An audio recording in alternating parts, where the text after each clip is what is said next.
Hi friends, எல்லாருக்கும் வணக்கம். இன்னைக்கான வீடியோ நம்ம என்ன பார்க்க போறோம் அப்படின்னா ஃபியூச்சர் கன்டினியூஸ் டென்ஸ் தான் பார்க்க போறோம். ஒரு விஷயம் நம்ம பாத்தீங்க அப்படின்னா நிகழ்காலத்துல நடந்துட்டு இருந்தா அது எப்படி நம்ம இங்கிலீஷ்ல பேசுறது, கடந்த காலத்துல ஒரு விஷயம் நடந்திருந்தா அதை எப்படி இங்கிலீஷ்ல பேசுறது அப்படின்னு நம்ம பார்த்துருக்கோம். இன்னைக்கான வீடியோல ஃபியூச்சர் கன்டினியூஸ் டென்ஸ் ஃபர்ஸ்ட் உங்களுக்கு ஒரு சம்மரைஸ் பண்ணிடுறேன். பாஸ்ட் கன்டினியூஸ் டென்ஸ் அப்படின்னா ஐ இட் வந்துச்சுன்னா நம்ம வாஸ் வரும், தே வி யூ வந்துச்சுன்னா நமக்கு வால் வரும். ப்ரெசன்ட் கன்டினியூஸ் டென்ஸ் அப்படின்னா ஐக்கு ஐ எம் வரும், he, she, it வந்துச்சுன்னா is வரும், they, you, we வந்துச்சுன்னா are வரும். அதே பார்த்தீங்கன்னா ஃபியூச்சர் கன்டினியூஸ் டென்ஸ்க்கு பார்த்தீங்கன்னா I, he, she, they, we, you இதெல்லாம் சப்ஜெக்டாக வந்துச்சுன்னா நமக்கு will be தான் வரும். சில எக்ஸாம்பிளோட நம்ம பார்க்கும்போது உங்களுக்கு கிளியராக புரியும். இப்போ for example I am living in Salem அப்படின்னா என்ன மீனிங் அப்படின்னா நான் சேலத்தில் வாழ்ந்து கொண்டு இருக்கிறேன், வாழ்ந்துட்டு இருக்கேன் அப்படின்னு அர்த்தம். I am living in Salem அப்படின்னா நான் சேலத்தில் வாழ்ந்துட்டு இருக்கேன் அப்படின்னு அர்த்தம். அதே ரெண்டாவது சென்டென்ஸ் பாருங்கள், I was living in Salem அப்படின்னா நான் சேலத்தில் வசித்து கொண்டு இருந்தேன், கடந்த காலம். இது நான் இருக்கேன், இது நான் இருந்தேன், வசித்து கொண்டு இருந்தேன்.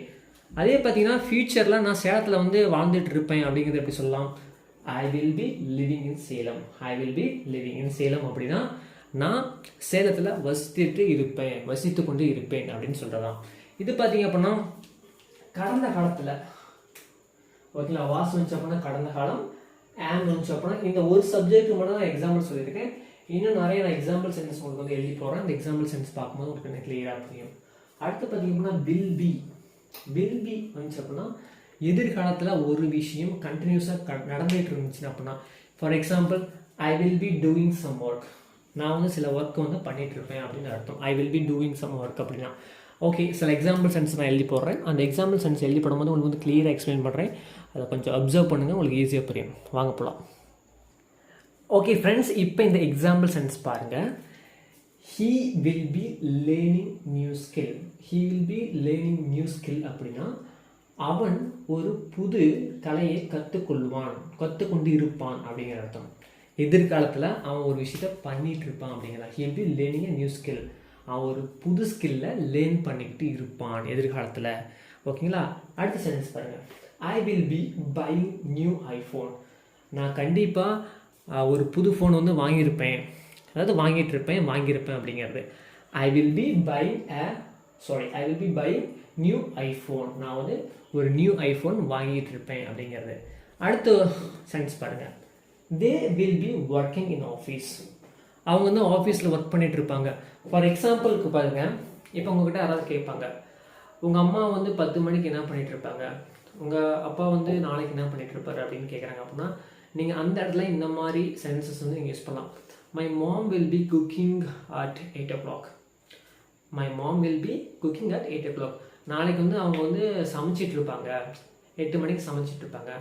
நாளைக்கு எங்கள் அப்பா ஒர்க்குக்கு போய்ட்டுருப்பாரு. இப்போ my father will be going to work tomorrow. நாளைக்கு எங்கள் அப்பா ஒர்க்குக்கு போயிட்டுருப்பாரு. ஸோ இந்த மாதிரி இடங்கள்லாம், இந்த மாதிரி சுச்சுவேஷன்லாம் பார்த்திங்க அப்படின்னா நம்ம ஃபியூச்சர் கண்டினியூஸ் யூஸ் பண்ணி தான் நம்ம சென்டென்ஸ் ஃபார்ம் பண்ணணும். அந்த மாதிரி சென்டென்ஸ் தான் நம்ம பேசணும் நம்மளுடைய ஸ்பீக்கிங் ஸ்கில்னு வரும்போது. அடுத்த சென்டென்ஸ் பாருங்கள், they will be working in office. அவங்க ஆஃபீஸில் ஒர்க் பண்ணிட்டு இருப்பாங்க அப்படிங்கிறது. அடுத்த sentence, you will be in Mumbai.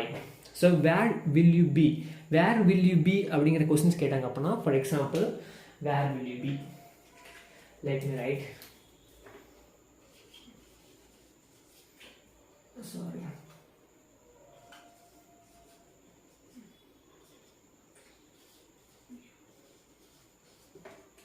so where will you be அப்படின்னா இந்த கொஸ்டினுக்கு என்ன மீனிங் அப்படின்னா நீ எங்கே இருப்ப. where will you be எங்கே இருப்ப அப்படின்னா I will be in Mumbai. இந்த சென்டென்ஸ் பார்த்தீங்கன்னா you will be Mumbai நான் எழுதியிருக்கேன். வேர் வில் யூ பி அப்படிங்கிற கொஸ்டின்ஸ் கேட்டாங்க அப்படின்னா வேர் வில் யூ பி அப்படின்னா நீ எங்கே இருப்ப அப்படிங்கிற மீனிங். ஓகேங்களா. அப்படி கொஸ்டின்ஸ் கேட்டாங்க நம்ம என்ன பார்த்து சொல்லணும், வில் பி யூஸ் பண்ணி தான் நம்ம கொஸ்டின் சொல்லணும். ஓகேங்களா. வில் பி யூஸ் பண்ணி தான் I will be in Mumbai, I will be in Delhi, I will be in office, I will be in class. Where will you be அப்படின்னு நம்ம என்ன கொஸ்டின் எப்படி ஆன்சர் பண்ணணும், வில் பி யூஸ் பண்ணி நான் இங்கே இருப்பேன் அப்படிங்கிறது நம்ம சொல்லணும். இன்னும் சில எக்ஸாம்பிள் சென்ஸ் பார்க்கலாம், அது உங்களுக்கு கிளியராக புரியும். வாங்க போகலாம். ஓகே கைஸ், இப்போ இந்த எக்ஸாம்பிள்ஸ் பாருங்கள். What will you be doing. What will you be doing அப்படின்னா என்ன மீனிங் அப்படின்னா நீங்கள் என்ன பண்ணி கொண்டு இருப்பீங்க, எதிர்காலத்தில் நீங்கள் என்ன பண்ணி கொண்டு இருப்பீங்க, what will you be doing. அதுக்கு நீங்கள் எந்த மாதிரி ஆன்சர் பண்ணலாம், ஐ வில் பி ஸ்டடிங், நான் வந்து படிச்சிட்டு இருப்பேன். What will you be doing அப்படின்னு யாராவது நீங்கள் கேள்வி கேட்டாங்களா, நீங்கள் என்ன ஆன்சர் பண்ணலாம், ஐ will B studying, I will be working, I will B listening music, I will B வாட்சிங் TV, I will be helping my mom, I will be supporting my father. So இந்த மாதிரி சென்டென்ஸ்லாம் யூஸ் பண்ணி நீங்கள் வந்து answers பண்ணலாம். இதெல்லாம் பார்த்தீங்கன்னா future கண்டிஷனில் நான் இந்த ஒரு விஷயத்தை பண்ணிகிட்ருப்பேன் அப்படிங்கிறது. So next question, where will you be working, எங்கே நீ ஒர்க் பண்ணிகிட்ருப்ப, I will be working in my garden, I will be working in my garden. So where will you be working என்ன மீனிங், நான் வந்து அதாவது நீங்கள் எங்கே ஒர்க் பண்ணிகிட்ருப்பீங்க அப்படிங்கிறது கேட்குறாங்க. அதுக்கு நம்ம என்ன பதில் சொல்கிறோம், ஐ will be working in my garden அப்படின்னு நம்ம பதில் சொல்கிறோம். Next question, when will you be coming back. So நமக்கு பார்த்தீங்கன்னா நிறைய குழந்தைங்க வந்து இந்த கொஸ்டின்ஸ் கேட்பாங்க, daddy when will you getting back அப்படின்னு கேட்பாங்க, when will you be getting back home அப்படின்னு கேட்பாங்க. ஸோ அந்த மாதிரி இடங்கள்லாம் நம்ம எந்த மாதிரி பதில் சொல்லலாம்னா, ஃபாதர் எந்த மாதிரி பதில் சொல்லுவாங்க அப்படின்னா, my dear child, I will be back around 8 o'clock. I will be coming back at 7 o'clock. I will be coming around 8 o'clock. இந்த மாதிரி வந்து பார்த்தீங்கன்னா ஆன்சர்ஸ் பண்ணுவாங்க. இதெல்லாம் பார்த்தீங்க அப்படின்னா வில் பி வந்து பார்த்தீங்கன்னா ஃப்யூச்சரில், அதாவது ஃப்யூச்சர் கண்டிஷன் டென்ஸ், எதிர்காலத்தில் ஒரு விஷயத்தை நான் வந்து பண்ணிகிட்ருப்பேன், ஒர்க் பண்ணிகிட்ருப்பேன், செஞ்சிட்ருப்பேன் அப்படின்னு சொல்கிறோம் பார்த்தீங்களா. அந்த மாதிரி இடங்கள்லாம் பார்த்திங்க அப்படின்னா நம்ம வில் பி தான் யூஸ் பண்ணி நம்ம பேசணும். நிறைய பேர் பார்த்திங்கன்னா வில் மட்டுமே யூஸ் பண்ணி பேசுவாங்க. வில் வந்து பார்த்திங்க அப்படின்னா ஃப்யூச்சர் டென்ஸ், ஓகேங்களா.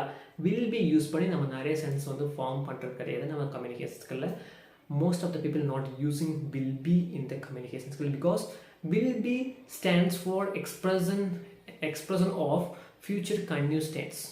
Okay, I hope you guys இந்த வீடியோ நிறைய விஷயம் கற்றுருப்பீங்கன்னு நினைக்கிறேன். இங்கிலீஷ் ரொம்ப கஷ்டமாக இருக்குன்னு நினைக்காதீங்க. இந்த வீடியோஸ் பார்த்திங்க அப்படின்னா கண்டினியூஸாக வாட்ச் பண்ணுங்க, நான் போடக்கூடிய வீடியோஸ். இந்த வீடியோஸ் வந்து உங்களுக்கு கண்டிப்பாக ஹெல்ப்ஃபுல்லாக இருக்கும். உங்களுக்கு ஏதாவது டவுட் இருக்கு அப்படின்னா கமெண்ட்டில் கேளுங்க. என்னால் முடிஞ்ச சப்போர்ட் வந்து நான் உங்களுக்கு கொடுக்குறேன். எனக்கு தெரிஞ்ச விஷயங்கள் நான் சொல்லி கொடுத்துட்ருக்கேன். நீங்கள் கேட்கக்கூடிய கேள்விகள் வந்து பார்த்திங்க அப்படின்னா எனக்கே தெரியல அப்படின்னா நான் கற்றுக்கிட்டு கண்டிப்பாக உங்களுக்காக தான் சொல்லிக் கொடுக்குறேன். Anyway guys, thank you so much for வாட்சிங் my video till now. It's my pleasure having you on my YouTube channel. Anyway guys, I see you in the next video. Till then, this is Bye bye.